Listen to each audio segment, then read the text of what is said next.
ሰው የአይምሮ ውጤት ነው። ወደ ስደት ሄደ ነበረ ያውላ ነገር አገር ውስጥ ለመስራት ሞክረ አንዱ ማለት አንዱ አለመፍራት በኩርቱ ፈስታል ቡሊ ይቀበላቸው ደግሞ የመኖር ያለ መኖር ዋስትና እንኳን አልነበረኝ። ምንም ጥያቄ የሌለው አዳዳ ጫማ እያረኩ ቃጠሎ ነው ከስር እኮ አለው። እንዴት ሊሆን ይችላል? ጊዜው ረጅም ሊሆን ይችላል። የጊዜ ጉዳይ ነው፣ የሰዓት ጉዳይ ነው።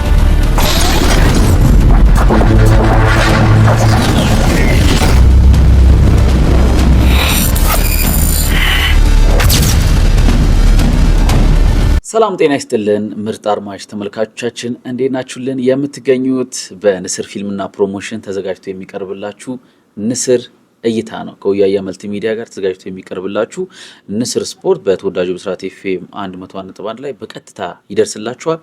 አሁን ደግሞ በንስር እይታ ፖድካስት መተናል። ዛሬ ከባድ እንግዳ ይዘንላችሁ መተናል። እኛ ስሙን ነው ወደ እናንተ የምናደርሰው። ከስሙ ባሻገር ግን በርካታ ነገሮች አሉ። ያንን በባለቤቱ አንደበት ይገለጻል። አሰልጣኝ ብርሃኑ ግዛው ይባላል። ከሸኖ ከኮራ ወንዝ አሁን ደግሞ እስከ ሴካፋ ቻምፒዮንስ ሊግ ባለቤትነት እስከ 26 ዋንጫ ድረስ እንዴት ሊደርስ ቻለ? አሰልጣኝ ብርሃኑ ግዛው ኮች እንኳን ደህና መጣ። እንኳን ደህና ጠበቀኝ። ሰላም ነው? አለን። ንስር እይታ ላይ ነው ዛሬ መጣው። ደስ ብሎኛል። ያው እንግዲህ ከሩቅም ከቅርብም እናውቀዋለን። ንስር እንደዚህ ደግሞ በሮ ስናገኝ የበለጠ ደስታችን ከፍ ይላል። የስ እንደ ንስር ከፍ ብለን በንስር እይታ እንደ ንስር እያደንን እናመጣለን እንግዶችንና ዛሬ ደግሞ አንተ እዚህ ፖድካስት ላይ ለመቅረብ ፈቃደኛ ስለሆንክ ከልብ ነው የማመሰግነው። በጣም እኔም አመሰግናለሁ። ምክንያቱም አንዱ ይሄ ሚዲያ ትልቅ ነገር አምና ከሰራልኝ አኳያ እንኳን ጠርቶኝ ይቅርና ሳይጠራኝ እመጣለሁ። ምክንያቱም ንስር ስትል ንስር ደግሞ ለጊዜ ማይንኩሻኮሽ ነው፣ እንደምታውቀው ከዳመና በላይ ነው፣ ማዕበል የማይናውጠው ነው እና እንተም ደግሞ በርካታ ነገሮችን ስለኔ ሰርተ ሳትናወጥ ዛሬ ላይ ባለ ታሪክ ነው ያረከኝ። ለጋበዝከኝም ነገር አመሰግናለሁ። በዶክመንተሪው ሰርተንለታል። እንግዲህ ግን ዶክመንተሪውን ብንሰራም እኔ በጣም የገረመኝ ፓርትና ሳቲስፋክሽን የለም አንተ ጋርና ሁሉ ጊዜ ከሻምፒዮንነት በኋላም ወደ ሻምፒዮንነት ነው የምትሄደውና ዛሬ አንዳንድ ሰዎች ዶክመንተሪ ይሰራላቸው አረጀው እንዴ ምን ሆኜ ምናምን ብሎ ይጠይቃሉ ራሳቸው እና አንተ ግን ዶክመንተሪ ተሰርቶልህ በሚገርም ሁኔታ ተመርቆ ዛሬ በአዲስ ስኬት ደግሞ እዚህ ጋር ተገናኝተናል። በመጀመሪያ ከስኬቱ በፊት አሰልጣኝ ሳይሆን ብርሃኑ ግዛው ማን ነው? ያው እኔ እንደሚታወቀው ቀደም ብለሃል፣ ኮራ የምትባል ወንዝ አለች። የፍቅር ወንዝ ናት። የተጣላ የሚታረቅባት፣ ሰው ሲጠማ የሚጠጣባት፣ አባቶች ሰላማቸውን አግኝቶ እዛ ስለ ሀገራቸው ስለ አካባቢያቸው የሚናገሩባት ከዛ ነው የተወልጄ ያደግኩት። ስለዚህ እኔም ደግሞ በጣም እድለኛ ነኝ ብዬ ነው የማስበው። ግን ልጅም ሆኜ በጣም ተመራማሪ ነኝ። አንድ ዛፍ ሲያድግ እንዴት አደገ፣ እንዴት ደግሞ ሳር አላደገም እላለሁ። ከሳር እኩል ስለነበረ ማለት ነው። ዛፉ ደግሞ ብራንች ፈጥሮ እንደገና ደግሞ መልሶ ለኛ ጥላ ሲሆን አያለሁ። በጣም ደግሞ ድንጋዮች ውሃ ውስጥ ሲቀመጡ ደግሞ እመለከታለሁ። ገና እረኛ በነበርኩበት ጊዜ ለምን ደግሞ ዋና የማይችሉት ምናምን እላለሁ። ስመራመረው ለካ ስላልተንቀሳቀሰ ነው። እኔ ግን ስንቀሳቀስ ዋናውን ችያለሁ። ስለዚህ ገና በልጅነቴ ነበረ የወደፊት ህልሜን በመመራመር የጀመርኩት። ለዛ አሁን ላደረስኩበት ነገር የዛን ሰዓት ላይ ነው። እዛውኜ በኢማጂኔሽን አውሮፕላን ነዳለሁ። በቃ አውሮፕላን እንደሚጮው እየጮኩ ነው ከብት ማግደው። እዛ ሆነና ደግሞ መኪና ነዳለሁ፣ ክላክስ አረጋለሁ ያው በአፌም ቢሆን እና እንደዚህነት የመሳሰሉትን ነገሮችን አለማቸው ስለነበረ እንግዲህ እዛ ኮራ ወንዝ ወይም ደግሞ ከሸኖ 7 ኪሎ ሜትር መኑሻ የሚባል ልዩ ቦታ ላይ ነው ተወልጄ ያደግኩት እና ባጭሩ እንግዲህ ይሄን ይመስላል። ከአሰልጣኝነት በፊት ያለው ህይወትክ ይሄ ነውና አሰልጣኝ ብርሃኑ ግዛው የተለየ በኖርማል ላይፍ የተለየ ያሳለፈው ነገር ምንድነው? አንዳንዴ ምን መሰለህ ፈተናዎች የጀመሩኝ ገና በልጅነቴ ነው፣ ግን ረጋግጬ አልፌያቸዋለሁ። በህፃንነቴ እኔና ወንድሜ ቢያንስ ከ1 ዓመት እስከ 6 ወር ወይም እስከ 2 ዓመት ልዩነት ነው ያለ ነው። ስሳው ግዛው ይባላል። እንግዲህ ያንን ከሱ በኋላም ደግሞ ሌሎች 4 ወንድሞች ናቸው የተወለዱት እና በአጠቃላይ ወደ 6 ነን እና ቤተሰቤም ደግሞ ደህና የሚባሉ እዛ አካባቢ ራሳቸውን ከመቻሉ የአርሶ አደር ልጅ ነኝ። አርብቶ አደሮች ነን። በጣም ጎበዝ ምን የሚዋደዱት ሰዎች ናቸው። ግን ከተወሰነ ጊዜ በኋላ ነገሮች ተለወጡ። ነገሮች ምንድነው የተለወጡት? የሚወለዱት ቢያንስ በ2 ወር፣ በ3 ወር እንደገና ደግሞ በአመት፣ በ2 ዓመት እንዲህ እያለ እነዛ አብሮኝ የነበሩት እህት ወንድሞች ከሆነ ጊዜ በኋላ አጧቸው፣ ሞተዋል ማለት ነው። እና በተለይ አንደኛው ደግሞ 9 ዓመት ምናምን ነው እኩያዬ ነው ሞተውና ይሄ ደግሞ መቼም የማትደብቀው ከባድ ህመም። ግን ሰው እንደመሆናችን መጠን ደግሞ ለፈጣሪ ነገሮችን ትተን እኔ እንግዲህ ከነዛ ሰዎች ተለይቼ ሰው መሆኔ አንድ ነገር እንደሚጠበቅብኝ ደግሞ አመንኩ። በጣም በወንድ ልጆች በህፃን ልጆች የነበረው አካባቢ እንደገና ደግሞ በእኔ ብቻ ሲሆን ምን ሊሰማ እንደሚችል አስብና ይሄንን ነገር ሁሉ አሳልፌያለሁ። ኋላ ላይ ደግሞ ትንሽ እየቆየ ሲመጣ ያው ትንሽ እንዳሁኑ ትምህርትም ስላልነበረ ከግራ ከቀኝ ደግሞ የተለያየ ወሬዎች ይናፈሱና ያው ኢትዮጵያ ውስጥ በጦር አይደለም የምትሸናነፈው፣ በወሬ ነው የምትሸናነፈው። ስለዚህ እናቴና አባቴ ደግሞ ይመለያየት እንግዲህ ያኛው ህመም አለ ደግሞ ተጨማሪ እናትና አባት ሲለያዩበት ደግሞ አስበው። ስለዚህ እኔ ተመችቶኝ ነበር የምኖረው የማድጎ ያደግኩት፣ በላለሁ ጠጣለሁ እንደማንኛውም የገጠር ልጅ ወይም ደግሞ እንደማንኛውም ህፃን ልጅ የምኖር ሰው ነበርኩኝ። ግን ሀሳብ ስደት የሚባል ነገር አለ። የሀሳብ ስደት ማለት እናት ሁሉ ጊዜ መናፈቅ፣ አባትን መናፈቅ አይነት ባህሪዎች ደግሞ ይታያሉ። እዚህ ጋር ምንም ቢመች እኔ ብዙን ጊዜ ለኢትዮጵያኖች መንገር የምፈልገው ምንድነው አስባችሁ በእግዚአብሔር ፍቃድ ተጋቡ። እሷም በተቻለ ቅን መጽሐፍ ቅዱስ ላይ ያለችው ሴት ትሁን፣ እሱም በተቻለ እግዚአብሔር በሚከበርበት ቦታ የሚውል ሰው ይሁን። የሚጎዱ ሲለያዩ ልጆች ናቸው ብዬ ነው በደንብ ማምነው። አሁን በሚዲያ ላይ ሰሞኑን እየሰማናቸው ያለው ነገር ይሄን ሁሉ ያመጣው ነገር ምንድነው? የመለየት መለየት ደግሞ የማን ነው? የሰይጣን ነው። ስለዚህ አንድ ጊዜ ከገባንበት ቦታ በእኔ ህይወት መማር ይቻላልና እናትና አባት መሀል ሆኖ የሚሄድ ልጅ ካየሁኝ ከብት እየጠበኩኝ አለቅሳለሁ፣ እያጨድኩ እያለሁ አለቅሳለሁ። እንደገና ደግሞ አባት ከልጁ ጋር አብሮ ሲሄድ ምናምን ስመለከት ደግሞ በቃ እንባ ይመጣብኛል። አትሊስት ያኛው ህመም እንኳን እንደነበረብኝ እነሱ ጋር ቢሆን ህመሜን ይቀንስልኝ ነበርና መጨረሻ ላይ ግን ያው አልቻልኩኝም። እናቴም መታ ወስዳኝ የሰው ቤት ነበር እዚህ እንደመጣው እሷ የሰው ቤት ነበር የምትሰራ። አባቴ ደግሞ እህቱ ጋር ነበር የሚኖረው። እህቱ ጋር በሚኖርበት ጊዜ የገጠር ልጅ ያው ትንሽዬ ደሜዳው ይመስለዋል።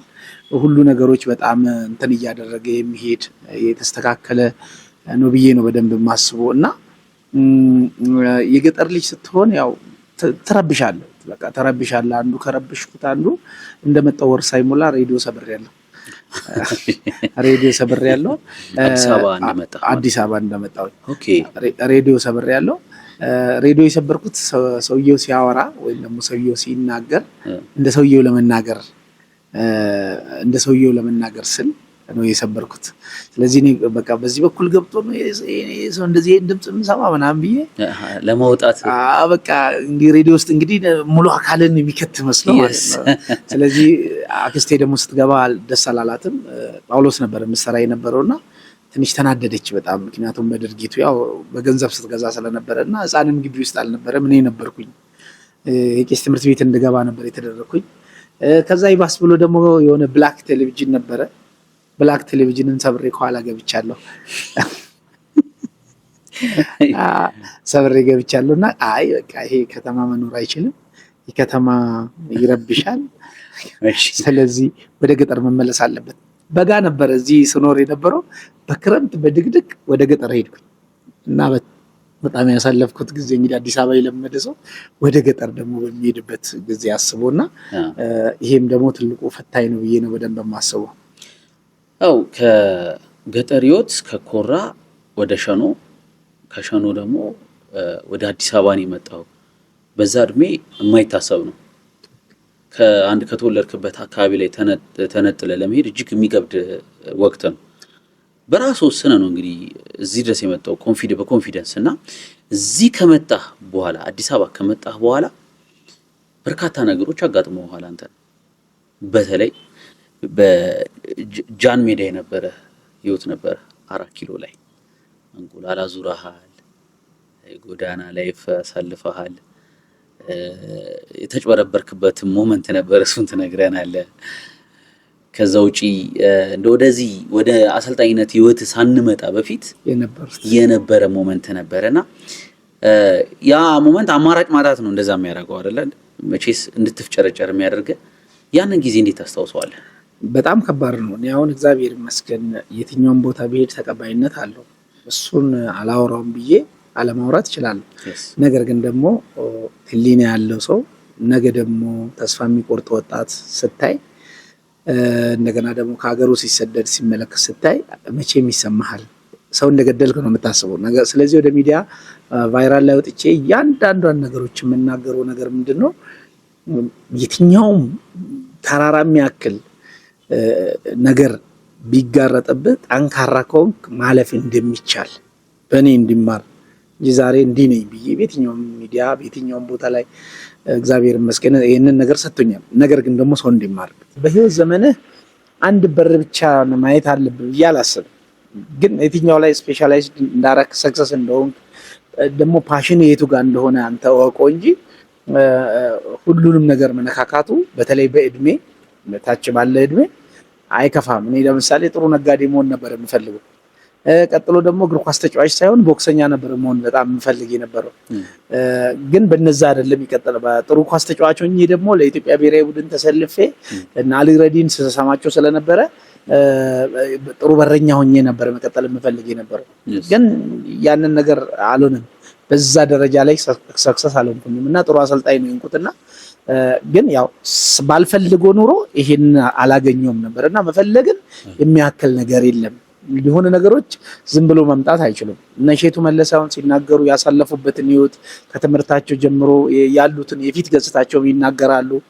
ስለመካከሩ ነው ሌሎችንም ነገሮች በአንድ ነገር ብቻ አይደለም ከግራጅ ሰራተኝነት እንዲህ ነው ሲሉ ይሄ ነውና የኔም ህይወት በመጀመሪያ ምናልባት ጥሩ ገበሬ መሆን ነበር ፍላጎት የነበረኝ። በቃ ግን እነዛ ነገሮች በሙሉ አሉንምና ሁሉንም ግን ሞክር ነበር፣ እጅ አልሰጥም ነበር። አው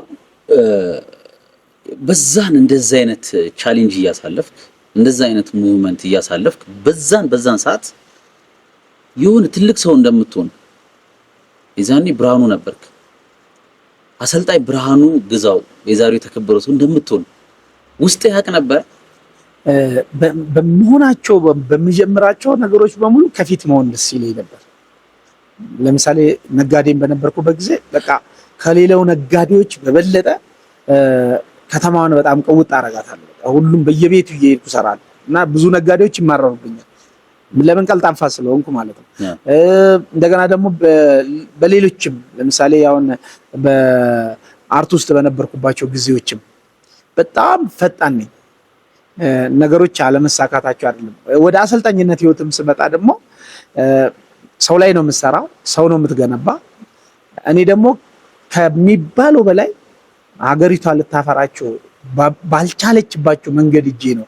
ምክንያቱም እኔ ሲጀምር እግር ኳስ ፌዴሬሽኑ እውቅና አልሰጠም። ብሔራዊ ቡድን የሚባል ነገር የለም፣ ክለብ የሚባል ነገር የለም። ስለዚህ 4-5 ግለሰቦች ብቻ የነበሩበት ነበር።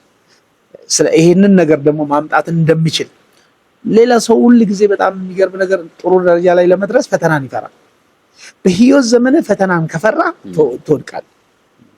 ፈተናን መፍራት ስህተትን ይፈራል። ስህተት አያስፈራም። ስህተትን አትደጋግሙ፣ እያወቅህ አታደርገው።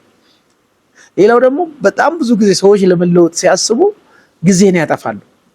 ጊዜን አታጥፋ። ማጥፋት የሚገባ ልትለወጥበት የሚገባ አንዳንድ ጊዜ ሚራክል ምንድነው 27 ዋንጫ ይለናል ይላሉ። አሁን ግራ ሲገባኝ መዘርዘሩን ላጀምርኩ። በዚህና መተመረጥ ከዚህ ጋር በዚህና መተመረጥ ከዚህ ጋር አምናም ስንሰራው ታስታውሳቸዋለህ ምናምን ሰው በደንብ አድርጎ እንዲለማመዳቸው 27 ዓመት በ27 ዋንጫ በ26 ዓመት ግን ዋንጫ ከመብላቴ በፊት ዋንጫ ጫፍ እየደረስኩ አዳግቶኛል። በቅርቡ ጊዜ ታስታውሳለህ፣ ሴካፋ ላይ የነበሩ ፈተና ፕሪሚየር ሊግም በመጀመሪያ አላገኘሁትም።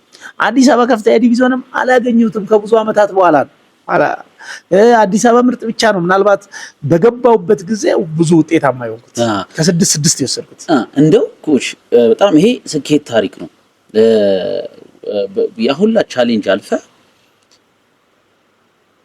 ወደ ስደት ሄደ ነበረ። ያሁላ ነገር አገር ውስጥ ለመስራት ሞክረ አንድ ማሉም ብሎ ወደ ስደት ደግሞ ልሞክር ብለ ነበረ። ቅድም ካልከው ማከል ውድቀትን አለመፍራት ድፍረት ነው ወይስ ምንድነው እንድትሰደድ ያደረገ?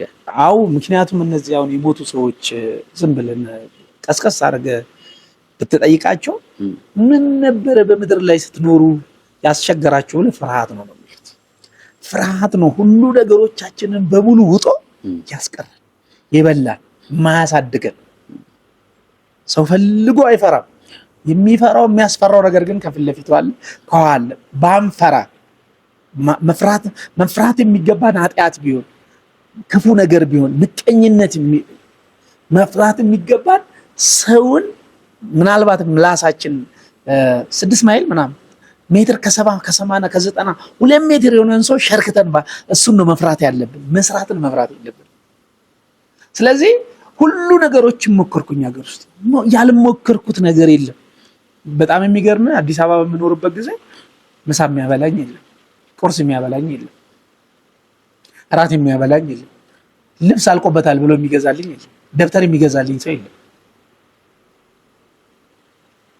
ራሴ ነው ማስተዳደር። ብርሃኑ ላይ ይሄን ኢንቨስት አድርጋለሁ የምትል አክስት አትመጣ፣ አጎት አይመጣ። ብርሃኑን አስጠግቼ አኖረዋለሁ የሚል አጎት ይመጣል። አኖሬዋለሁ እዛ አንድ ቦታ ላይ ፍራሹን አንጥፈው ማታ ገብቶ በጠዋት እንዲወጣ ቀን ራሱ እንዳላይ የሚል ይኖራል። አስቁጭ ብዬ እንደላቅቄ አስተምሬዋለሁ የሚል ነው። እውነቴን ነው የምነግርህ። ስለዚህ ሆቴሎችን ግን አስቸግራለሁ። በኩርቱ ፌስታል ቡሌ ይቀበላቸዋል። እንደገና ደግሞ አንዳንድ ደጋጎች ደግሞ አሉ፣ እንጀራ ይሰጠዋል። አንዳንድ ቦታ ሄደ ደግሞ ወጥ ይጨምሩልሃል። የመኖር ያለመኖር ዋስትና እንኳን አልነበረኝም። ምንም ጥያቄ የሌለው አማራጭ አልነበረ፣ ምንም አማራጭ የለኝም። ሀበሻ ደግሞ በባህሪው ዛሬ ላይ ዘመድ፣ ዛሬ ላይ ወገን፣ ዛሬ ላይ እንዲልሃል። ያን ጊዜ አስጠግቶ ያለቀበን ጫማ ያለቀበን ልብስ ሊገዛልህ አይፈልግም። እውነቴን ነው ነገር ፈታኝ የሚባሉት ሰዎች ሊያልፉ የማይችሉትን ነገሮች አልፌያለሁ። ግን እኔ በጣም ለራሴ በጣም የሚገርመኝ ነገር ቀዳዳ ልብስ እየለበስኩ ሱፍ እንደለበስኩ ነው ራሴን የማይ። ቀዳዳ ጫማ እያረኩ ቃጠሎ ነው። ከስር እኮ አለው ከላይ ብቻ ነች። ከፈት ስታረጋት ምናምን በቃ እርግጠኛ ነኝ ኃይለኛ ፀሐዩ ይገባታል። ከአናቱም ይገባብኛል፣ ከዚህኛውም ይገባብኝ። ግን በጣም የሚገርም ነገር በጣም ደስ የሚል ጫማ የኔን ያህል ያረገ ሰው ማንም የለም ብዬ ለራሴ ምናል። እንዴት ያ ሊሆን ቻለ? ምክንያቱም ሰው የአእምሮ ውጤት ነው። እዚህ ቦታ ውላለሁ፣ እዚህ ቦታ እሰራለሁ፣ እዚህ ቦታ እኖራለሁ ብለህ ካሰብክ ትኖራለህ። ጊዜው ግን ረጅም ሊሆን ይችላል። የጊዜ ጉዳይ ነው፣ የሰዓት ጉዳይ ነው። እኔ ለምሳሌ በጣም ከሚቀሙ ከሚያጨሱ ወይም ደግሞ ከሚሰርቁ ማጅራት ከሚመቱ ሰዎች ጋር እውላለሁ። አላደረኩም አልልም፣ ሞክሬያለሁ። ግን በዛ አይነት ህይወት እንደማልኖር ለራሴ ነገር ነበር። ትላካለህ እኮ ከሌ ጋር ሄደህ እዚህን ጊዜ ይሄን አልበር አምጣ ካሽ ያለበለዛ እንገላሃለን የሚል ሚልክህ ደቀ መዛሙርቱ የምትሆንለት የሰፈር ጎረምሳ ይኖራል ነበርኩ። በዚህም የተነሳ አንድ ወቅት ላይ አሳዛኝ ክስተትም ተከስቷል። በህይወቴ ልረሳቸውም አልችልም። የግሩፕ ጸብ በሚባልበት ቦታ ላይ ገብቼ በማላውቀው ነገር ልጆቹን ተጣልቻቸው፣ እነሱ ደግሞ በስተው ጠብቆኝ፣ ህፃናቶች ናቸው። ቀጥቅጦኝ ደብድቦኝ ጥርሴን በሙሉ አራግፎ ሞታል ብሎ ጥሎኝ ሄዷል። ዶሮ ማነቃል የትኛውም ሚዲያ ላይ የትኛውም ቦታ ላይ ተናግሬው አላውቅም። ይሄ ከዚህ እስከዚህ ያለው የኔ ጥርስ አይደል። ለመንግስት በጣም አስቸጋሪ ሆነን ተፈልገን ምሽግ እስከ መቆፈር ደረጃ ድረስ ደርሰን በጥይት እየቆላን በጥይት ተመተን ቁስላችን እስካሁን ድረስ ተቀምጦ ቁጭ ያለበት ጊዜ አለ። ስለዚህ ማንኛው ይሄ ሁላ ምንድነው የዕለት ግሮሮን ለምሳሌ በግ ሰርቆ ሲመጡ አንተ ዛሬ ከበላክ ለአንተ በቃ እንትንክ። ስለዚህ ዞሮ መናገር የምፈልገው ትልቁ ነገር ምንድነው አይምሮ ውስጥ ምንም